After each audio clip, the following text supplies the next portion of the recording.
Ada teman-teman yang selalu nyerang iman Kristen. Kalau Kristen itu mengikuti Abraham, kalau Kristen itu agama Abraham, kenapa dia tidak taat? Mana tidak taat? Kenapa ada orang Kristen yang tidak disunat? Padahal perjanjian Abraham kan sunat. Shalom, salam sejahtera dalam kasih Kristus. Pada kesempatan ini saya kembali akan membawakan satu ulasan yang sangat penting dan menarik dengan judul Dr. Bambang Nursena menjawab serangan non-Kristen. Kalau Kristen itu mengikuti agama Abraham, kenapa tidak disunat? Sebelum saya lebih jauh memberikan beberapa ulasan dan catatan penting terkait dengan topik ini, saya mendorong dan mengajak Bapak Ibu Saudara untuk menyimak, menyaksikan dan mendengarkan penjelasan dari hambanya Dr. Bambang Nursena yang berikut ini. Ada teman-teman yang selalu nyerang iman Kristen. Kalau Kristen itu mengikuti Abraham, kalau Kristen itu agama Abraham, kenapa dia tidak taat? Mana tidak taat? Kenapa ada orang Kristen yang tidak disunat?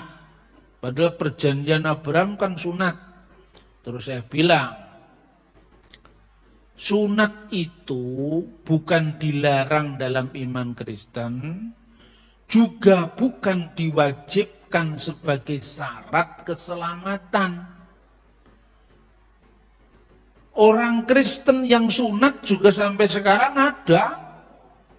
Orang Kristen Koptik di Mesir, itu umur 3 hari sunatnya, bukan umur 8 hari. Kenapa? Karena tradisi sunat seperti yang tergambar di kuil-kuil Karnak 1000 tahun sebelum Abraham, itu sudah ada. Sunat itu ciri khas orang Mesir. Sampai kemudian gereja ortodok Koptik itu berkembang di Mesir, sunat itu bukan karena alasan untuk keselamatan jiwa, tapi sunat itu karena alasan tradisi kebersihan. Maka disebut taharot dalam bahasa Arab oleh orang Koptik. Yang dilarang sunat itu apa? Sunat sebagai andalan keselamatanmu. Maka kalau kamu menyunatkan dirimu agar kamu berharap diselamatkan oleh ritus sunat itu, maka untuk apa Kristus mati bagimu? Rasul Paulus yang sering dituduh katanya membatalkan sunat, nah dia menyunatkan Timotius kok di dalam Kisah Rasul pasal 16. Tapi kenapa Rasul Paulus melarang Titus disunatkan? Karena Titus itu orang Yunani. Nah, coba baca sumber Yahudi, apakah sunat itu diwajibkan untuk orang bukan Yahudi? Tidak. Sunat memang banyak untuk orang Yahudi. Lah contoh-contoh semacam ini yang apabila kita tidak tuntas membahas, itu bisa menimbulkan salah paham. Baik Bapak Ibu Saudara, tadi kita sudah menyimak, menyaksikan dan mendengarkan ulasan dan penjelasan dari hambanya Dr. Bambang Nursena.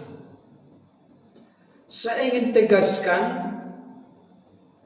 terkait dengan perjanjian Allah dengan Abraham, yaitu perjanjian sunat. Itu secara spesifik fokus kepada Abraham dan keturunannya. Dalam hal ini adalah bangsa Israel sebagai umat pilihan Tuhan. Saudara-saudaraku yang dikasihi oleh Tuhan, sama seperti yang sudah dijelaskan oleh hambanya, Dr. Bambang Dorsena, kita memang harus mengerti dan memahami hukum-hukum mana yang terkait kepada orang-orang Yahudi dan juga hukum-hukum mana yang tetap terkait serta berlaku kepada orang-orang di luar Yahudi. Kalau hal itu terkait dengan hukum moral, maka itu berlaku secara holistik, berlaku secara menyeluruh. Apakah mereka orang-orang Yahudi atau orang-orang di luar Yahudi? Yang namanya 10 hukum Allah yang sering disebut dengan Dekalog atau dasar titah. Saya pikir bukan hanya orang Kristen yang setuju dengan hal itu, tapi orang-orang di luar kekristenan juga hukum-hukum moral itu tetap berlaku sampai pada saat ini. Kita tidak boleh mengambil sebuah konklusi dan kesimpulan ketika kita sudah menjadi orang Kristen, maka kita lepas dari hukum-hukum moral yang telah Tuhan sampaikan kepada bangsa Israel. Itu tetap berlaku kepada kita, bahkan kepada segenap manusia dari suku, ras, golongan, termasuk agama manapun sebenarnya. Sebagai contoh, jangan berzina. Itu juga ada di setiap agama-agama. Jangan berdusta, jangan membunuh, jangan mengucapkan saksi dusta kepada sesama manusia, dan seterusnya. Termasuk juga di dalamnya tentang bagaimana kita memiliki sikap rasa hormat kepada orang tua kita, kepada ayah dan ibu kita. Itu berlaku secara menyeluruh, secara holistik bagi seluruh umat manusia. Tapi terkait dengan sunat, dengan memotong kulit katan atau alat kelamin dari pria, itu secara spesifik berlaku kepada umat pilihan Allah. Dalam konteks Alkitab disebut dengan bangsa Yahudi atau masyarakat Yahudi. Fakta-fakta Alkitab menunjukkan dan membuktikan memang banyak orang-orang Kristen yang tidak disunat dengan mengerat kulit katan, tetapi sebaliknya banyak juga orang Kristen yang disunat. Tadi sudah dijelaskan oleh hambanya Dr. Bambang Dorsena. Tetapi saya mau tegaskan dan ingatkan kepada kita, jangan mengukur agama orang lain dari standar Anda meyakini agama Anda. Tidak bisa. Dengan kata lain, kekristenan tidak pernah alergi, tidak pernah menolak apa yang namanya sunat. Sepanjang hal itu terkait dengan kebersihan dan kesehatan, silahkan. Tetapi Alkitab juga menunjukkan bahwa sunat itu tidak diwajibkan bagi orang Kristen sebagai syarat untuk meraih atau memperoleh keselamatan. Dan ini yang dipaparkan oleh Alkitab, seperti yang telah dikutip oleh hambanya Dr. Bambang Dorsena tadi. Dalam konteks tertentu, Rasul Paulus yang sering dituduh membatalkan sunat ternyata tidak benar juga. Kenapa? Karena di satu sisi Rasul Paulus itu menyuruh Timotius anak rohaninya untuk disunat. Di sisi lain Titus tidak disunat. Nah, kenapa demikian?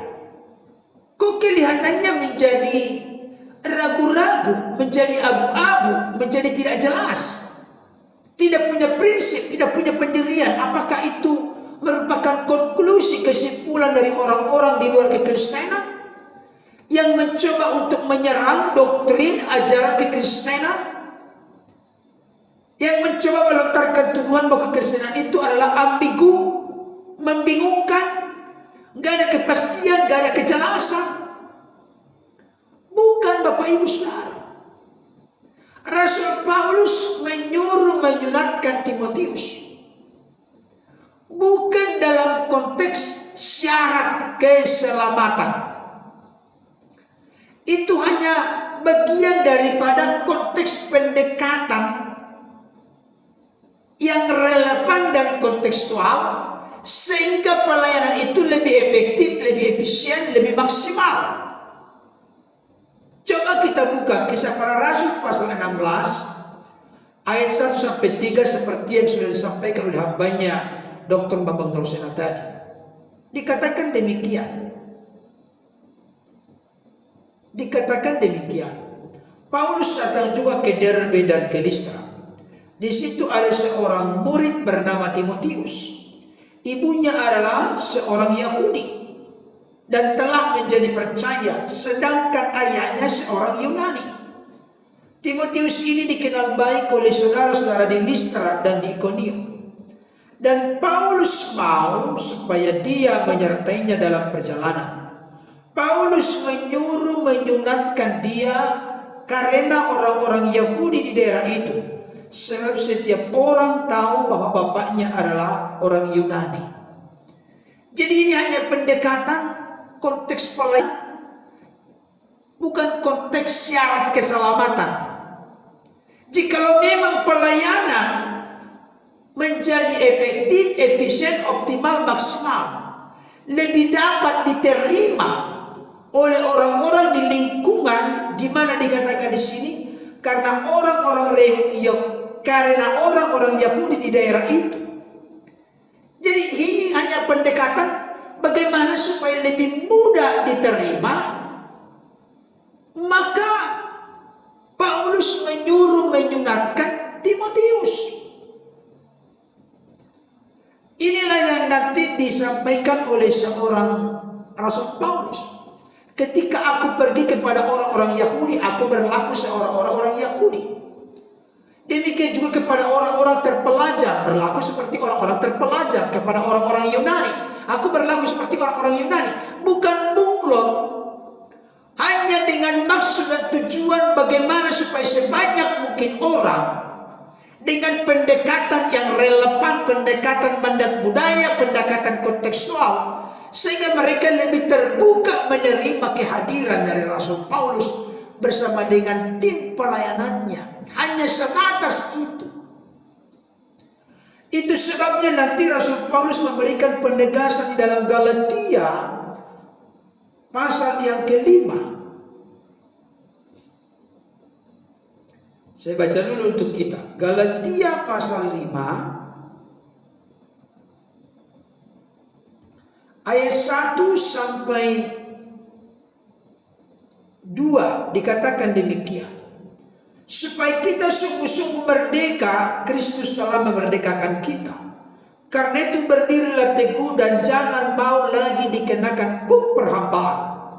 Sesungguhnya aku Paulus berkata kepadamu, jikalau kamu menyunatkan dirimu, Kristus sama sekali tidak akan berguna bagimu. Nah, dengan kita membandingkan Kisah Para Rasul 16 ayat 1 sampai 3, di mana Rasul Paulus menyunatkan Timotius, tapi ketika berhadapan dengan orang-orang Galatia, Rasul Paulus begitu tegas berkata, jikalau kamu menyunatkan dirimu, Kristus sama sekali tidak akan berguna bagimu.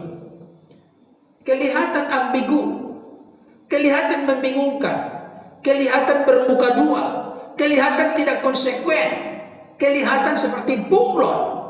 Oh tidak, Bapak Ibu Saudara.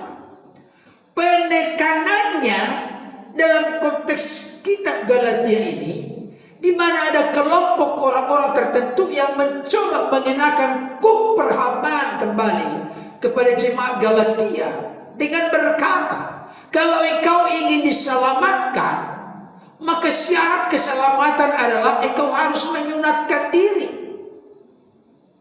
Kalau tidak, maka engkau tidak diselamatkan. Inilah yang ditentang, inilah yang diluruskan oleh Rasul Paulus.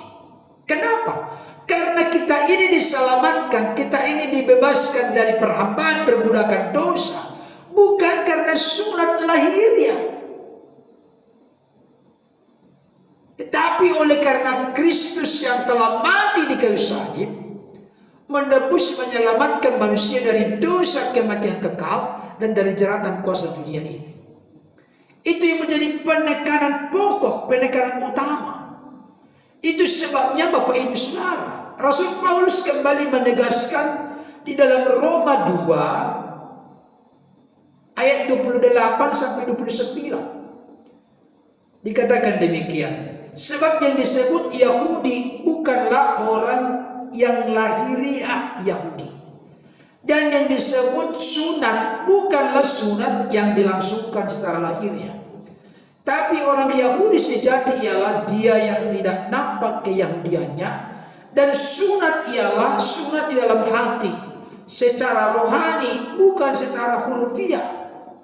Maka pujian baginya datang bukan dari manusia, melainkan dari Allah. Jadi konteks kekristenan, di mana Kristus yang menjadi jalan kebenaran dan hidup, di mana Kristus yang menjadi penebus, penyelamat yang membenarkan manusia, yang mendamaikan dengan Bapa.